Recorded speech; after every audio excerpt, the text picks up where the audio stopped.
শুভ দুপুর বন্ধুরা, আজকে মেসে আমার খাবার মেনুটা দেখে নাও কি কি রয়েছে।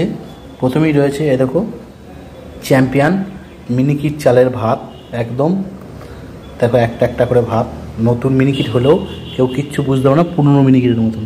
সঙ্গে একটা পেঁয়াজ এই দেখতে পাচ্ছ আমার থাকবেই, লঙ্কা, লেবু, আর এ দেখো উচ্ছে ভাজা, ঝিঙে পোস্ত, পটল আলু তরকারি, মাছের তেল ঝাল, আবার দেখো ডাল, মুগের, আমের চাটনি, এই যে লেবু একদম গড়গড় গড়গড় করে রস পড়ছে লেবুর, দেখে যাও।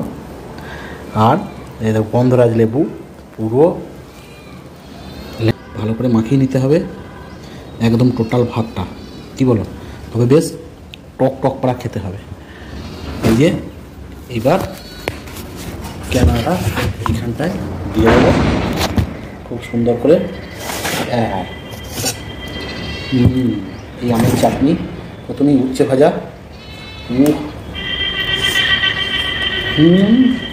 দারুণ,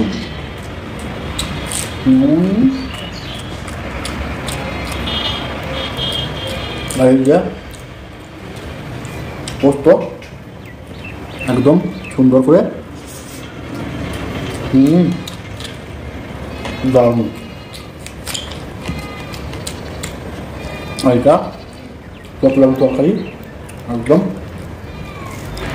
ডালটা কখন দেবো বলতে পারছি না। এই যে দেখছো,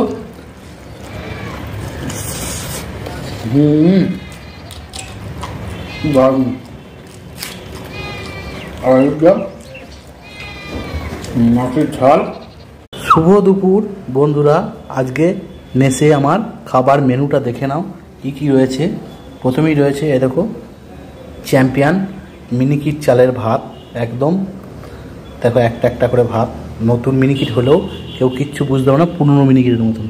সঙ্গে একটা পেঁয়াজ এই দেখতে পাচ্ছ আমার থাকবেই, লঙ্কা, লেবু, আর এ দেখো উচ্ছে ভাজা, ঝিঙে পোস্ত, পটল আলু তরকারি, মাছের তেল ঝাল, আবার দেখো ডাল, মুগের, আমের চাটনি, এই যে লেবু একদম গড়গড় গড়গড় করে রস পড়ছে লেবুর, দেখে যাও। আর এই দেখো গন্ধরাজ লেবু, পুরো ভালো করে মাখিয়ে নিতে হবে একদম টোটাল ভাতটা, কি বলো? তবে বেশ টক টক পাড়া খেতে হবে। এই যে এবার ক্যামেরাটা এইখানটায় দিয়ে দেবো।